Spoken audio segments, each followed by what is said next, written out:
بسم اللہ الرحمن الرحیم نحمدہ ونصلی علی رسولہ الکریم۔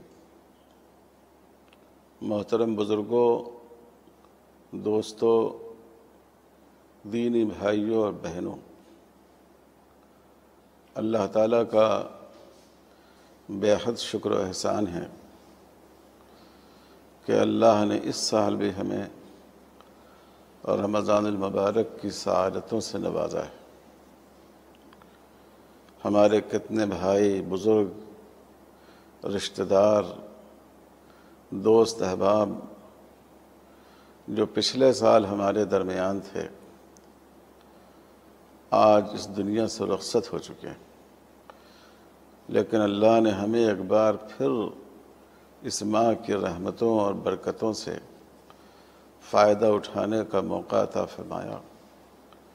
اس پر ہم اللہ کا شکر ادا کریں، اور ہمارے جو بھائی بہن دنیا سے رخصت ہو گئے ان کے لیے دعا کریں کہ اللہ ان کی مغفرت فرمائیں اور ان کے درجات کو بلند فرمائیں۔ میرے بھائیوں، آج مجھے مدارس اسلامیہ کے موضوع پر کچھ عرض کرنے کو کہا گیا ہے۔ یوں تو مدارس کی تاریخ رسول اللہ صلی اللہ علیہ وسلم کی حیات طیبہ ہی سے شروع ہو جاتی ہے۔ جب آپ مکہ مکرمہ میں تھے تو آپ نے ایک صحابی حضرت ارقم رضی اللہ تعالی عنہ کے مکان کو مسلمانوں کی تعلیم و تربیت کے لیے منتخب فرمایا، اور وہیں آپ لوگوں کو دین کی تعلیم دیتے تھے۔ اسی مدرسے کے طالب علم تھے حضرت ابو بکر صدیق رضی اللہ تعالی عنہ، اسی مدرسے کے طالب علم تھے حضرت عمر فاروق رضی اللہ تعالی عنہ، اسی مدرسے کے طالب علم تھے حضرت عثمان غنی رضی اللہ تعالی عنہ، اسی مدرسے کے طالب علم تھے سیدنا حضرت علی رضی اللہ تعالی عنہ وکرم اللہ تعالی وجہہ، اسی مدرسے میں پڑھا حضرت بلال نے، حضرت صہیب نے، حضرت ابو ذر غفاری نے اور متعدد صحابہ نے رضی اللہ تعالی عنہ۔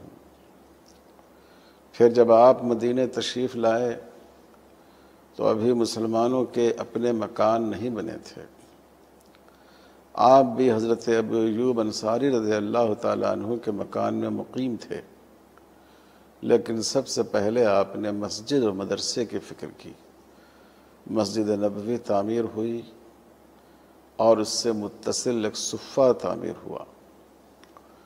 صفہ یہ طلبہ کا دارالاقامہ تھا، یہ بورڈنگ تھا جہاں لوگوں کا قیام ہوتا تھا، اور جو دور کے طلبہ ہوتے تھے ان کے لیے کھانے پینے کا انتظام ہوتا تھا۔ بعض دفعہ اس میں طلبہ کی تعداد 200 سے بھی بڑھ جاتی تھی۔ اور مسجد نبوی یہ اس میں جہاں عبادت ہوتی تھی، نماز اور اعتکاف جیسی عبادتیں کی جاتی تھیں اور دوسرے دینی امور انجام دی جاتے تھے، وہیں یہ تعلیم و تربیت کا بہت بڑا مرکز تھا۔ رسول اللہ صلی اللہ علیہ وسلم خود اس مدرسے کے معلم تھے، اور کئی صحابہ تھے جن کو آپ یہاں حسب ضرورت دین کی تعلیم کے لیے مامور فرمایا کرتے تھے۔ تو جتنی قدیم تاریخ دین محمدی صلی اللہ علیہ وسلم کی ہے، اتنی ہی قدیم تاریخ مدارس اسلامیہ کی، اور ہر دور میں مدارس کا یہ چراغ جلتا رہا اور امت کو روشنی پہنچاتا رہا۔ لیکن ہمارے اس ملک ہندوستان میں مدارس کی اپنی ایک تاریخ ہے۔ اس ملک میں جب مغلوں کی حکومت کا چراغ بجھ گیا، جب انگریزوں نے اس ملک پر اپنا تسلط قائم کر لیا، یہاں کا نظام تعلیم بدل دیا گیا اور یہاں ارتداد کے فتنے پھوٹنے لگے۔ عیسائی مشنریز اپنے تبلیغ کا جال بچھانے لگے، ہندو احیا پسند لوگوں کو ہندو مذہب کی طرف واپسی کی دعوت دینے لگے۔ پنجاب سے ختم نبوت کے خلاف قادیانیت کا فتنہ اٹھا اور وہاں کے ایک شخص مرزا غلام احمد قادیانی نے اپنے نبی ہونے کا دعویٰ کر دیا۔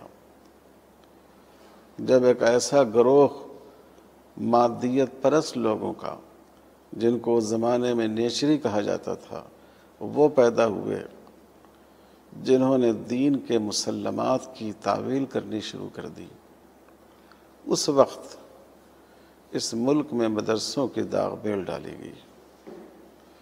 حجت الاسلام حضرت مولانا محمد قاسم نانوتوی رحمۃ اللہ علیہ نے بے سر و سامانی کے عالم میں توکل اور قناعت کا اثاثہ ساتھ لے کر دارالعلوم دیوبند کی بنیاد رکھی، اور پھر حضرت نانوتوی نے کئی جگہ مدرسے قائم کیے اور دیوبند کے قرب و جوار میں بہت سے مدارس قائم ہوئے، جن میں ایک نمایاں نام جامعہ مظاہر علوم سہارنپور کا ہے۔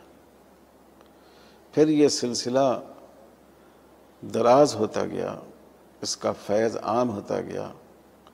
ندوۃ العلماء اور اس کا دارالعلوم بھی دراصل اسی تحریک کا نتیجہ تھا، اور اس کی تاسیس میں شیخ الہند حضرت مولانا محمود حسن صاحب رحمۃ اللہ علیہ اور حکیم امت حضرت مولانا اشرف علی تھانوی رحمۃ اللہ علیہ بھی شریک تھے۔ اس کی بنیاد حضرت مولانا سید محمد علی منگیری رحمۃ اللہ علیہ کے ذریعے پڑے۔ اسی طرح آپ جنوب میں آ جائیں تو حضرت مولانا انوار اللہ شاہ صاحب فاروقی رحمۃ اللہ علیہ نے جامعہ نظامیہ کی بنیاد رکھی، اور اگر آپ جنوب کے ایک دوسرے حلقے میں جائیں تو ویلور میں جامعہ باقیات الصالحات کی بنیاد رکھی گئی، جس میں حضرت مولانا رحمۃ اللہ کرانوی رحمۃ اللہ علیہ کی کوششیں بھی شامل تھیں۔ یہ مدارس صرف تعلیم کے لیے قائم نہیں کیے گئے، بلکہ اسلام کے تحفظ کے لیے اور مسلمانوں کے دینی وجود کو باقی رکھنے کے لیے قائم کیے گئے۔ یہی وجہ ہے کہ گزشتہ 200 سال کے عرصہ میں اس ملک میں مسلمانوں کے دین و ایمان، ان کی شریعت، ان کی تہذیب و ثقافت، ان کی فکر کی حفاظت، یہ سارا کام مدارس اسلامیہ نے کیا ہے۔ دینی خدمت کے جتنے میدان ہیں آپ ان سب کو دیکھ لیں، اس کے لیے افراد مدارس سے ملتے ہیں۔ اگر دین کی تعلیم دینی ہو تو یہ تعلیم دینے والے مدرسوں سے نکلتے ہیں۔ آج پورے ملک میں جو مکاتب اور مدارس کا جال بچھا ہوا ہے، ان کے لیے افراد مدارس فراہم کرتے ہیں۔ ملک بھر میں ہماری ہزار مسجدیں، ہر مسجد کے لیے ایک باصلاحیت امام کی ضرورت ہوتی ہے، جو بہتر طور پر لوگوں کو نماز پڑھائے۔ جہاں جمعہ ہوتا ہے وہاں خطیب کی ضرورت ہوتی ہے۔ یہ ائمہ اور خطبہ ہمیں انہی مدارس سے فراہم ہوتے ہیں۔ یہ رمضان المبارک کا مہینہ ہے، اکثر مسجدوں میں تراویح کی نماز ہوتی ہے، اس کے لیے ضرورت ہوتی ہے حافظ قرآن کی۔ یہ حفاظ ہمیں کہاں سے ملتے ہیں؟ یہ مدرسوں سے ملتے ہیں۔ اسلام کی دعوت دینے والے دعات، برادران وطن میں اسلام کا تعارف کرانے والے مبلغین، مسلمانوں کی سماجی اصلاح کرنے والے خطباء و واعظین، شرعی مسائل کی رہنمائی کرنے والے مفتیان کرام مسلمانوں کے باہمی اختلافات کو کتاب و سنت اور شریعت اسلامی کی روشنی میں فیصل کرنے والے قضات اور حکم اسلامی کتابوں کے مصنفین اسلام کے خلاف جو بیجا پروپیگنڈے کیے جاتے ہیں ان کا دفاع کرنے والے، آج فائنانس بہت بڑا میدان بن گیا ہے۔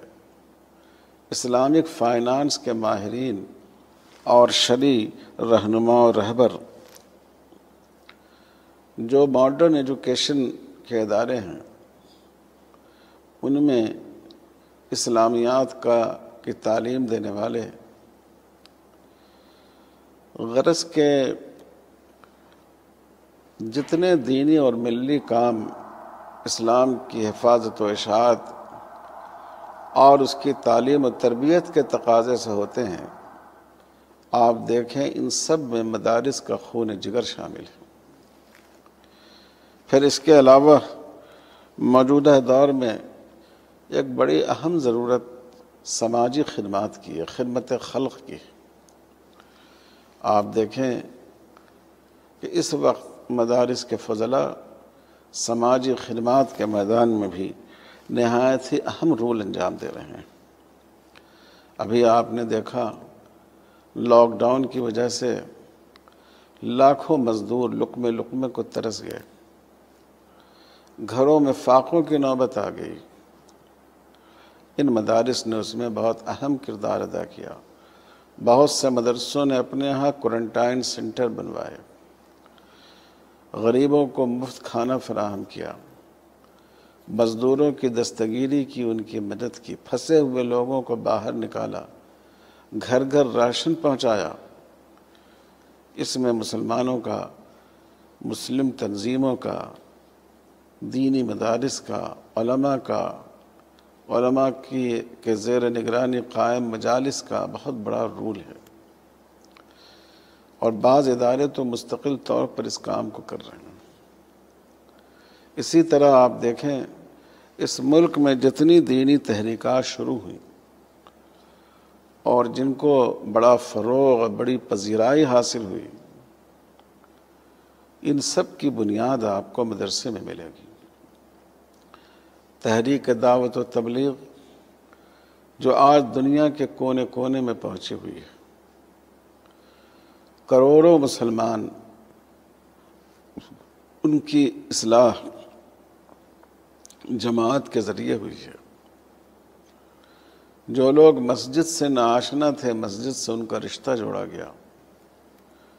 رسول اللہ صلی اللہ علیہ وسلم کی سنتوں کی عظمت ان میں پیدا کی گئی۔ اس تحریک کے بانی حضرت مولانا محمد الیاس صاحب کاندھلوی رحمۃ اللہ علیہ اسی مدرسے کی چٹائی سے اٹھے، اور ان کے جو رفقا تھے جنہوں نے ان کے بعد جماعت کی باغ ڈور سنبھالی اور جو آج بھی اس تحریک کی قافلہ سالاری کر رہے ہیں، یہ سب مدارس کے فضلاء اور انہی تربیت گاہوں کے مستفیدین ہیں۔ ہندوستان میں ایک اہم تحریک امارت شریعہ کی برپا کی گئی، جس کا مقصد یہ تھا کہ غیر مسلم اکثریت ممالک میں بھی مسلمان اپنی عائلی اور خاندانی زندگی میں قانون شریعت کے پابند رہیں۔ اس تحریک کو اٹھایا مفکر اسلام حضرت مولانا ابو المحاسن محمد سجاد صاحب رحمۃ اللہ علیہ نے۔ پہلے بہار میں امارت شریعہ قائم ہوئی، اب ملک کے بہت سے صوبوں میں امارت شریعہ کا نظام قائم ہے۔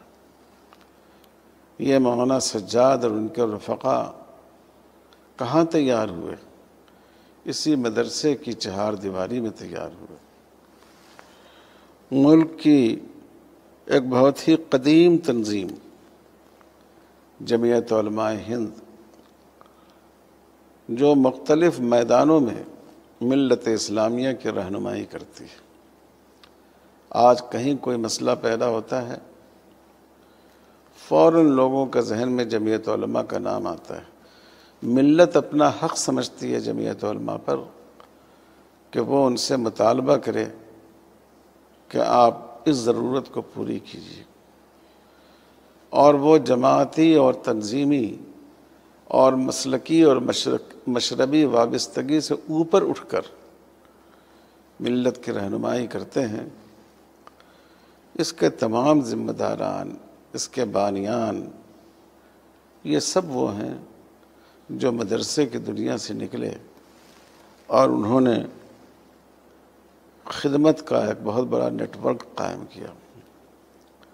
جب اس ملک میں قانون شریعت کو ختم کرنے کی کوشش کی جانے لگی تو علماء اس کے لیے کھڑے ہوئے۔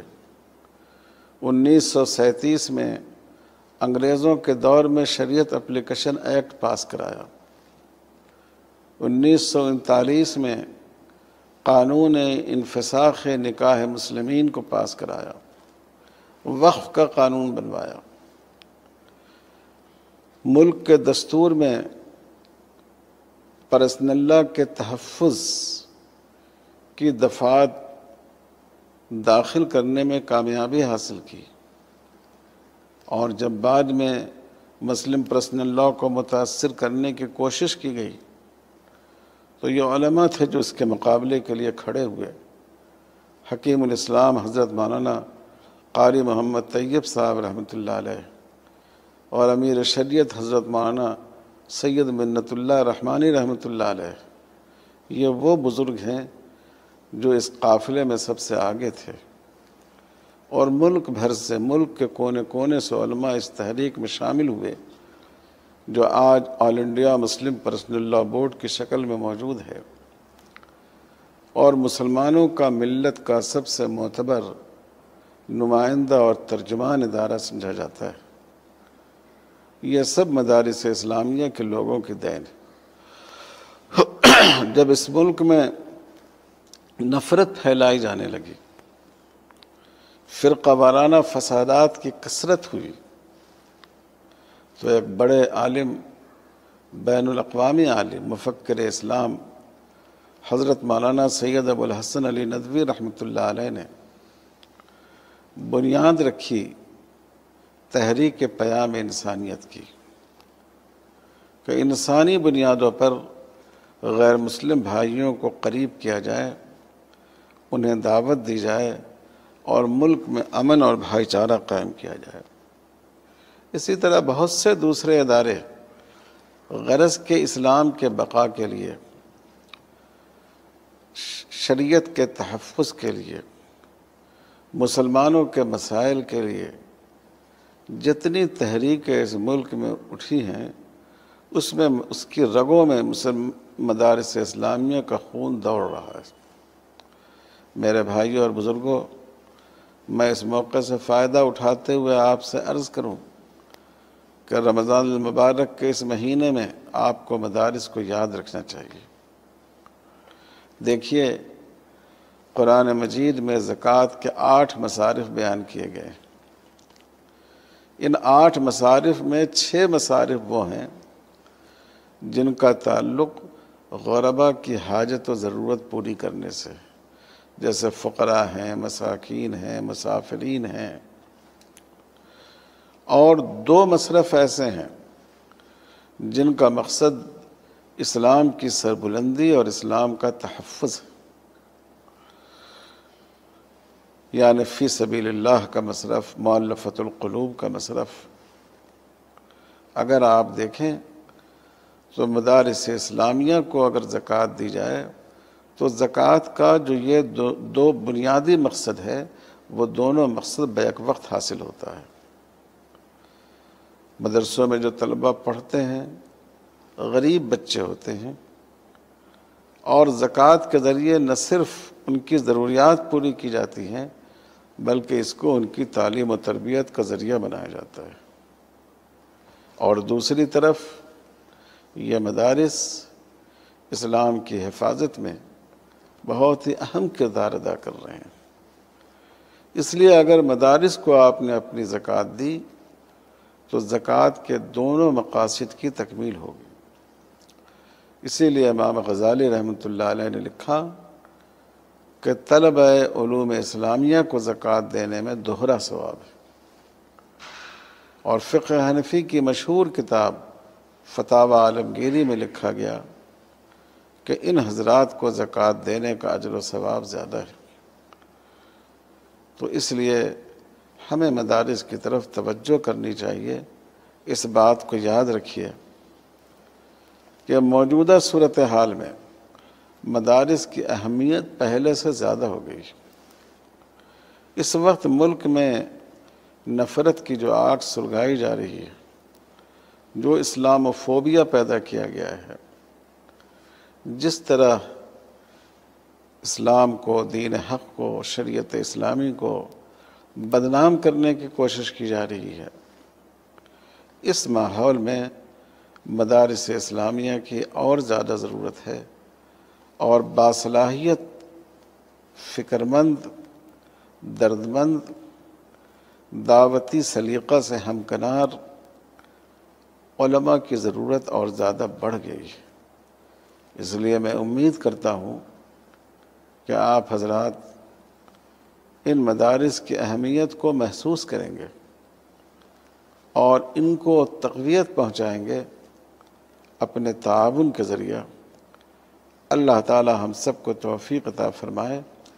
وصلی اللہ علی خیر خلقہ محمد وعلی آلہ وصحبہ اجمعین والحمد للہ رب العالمین۔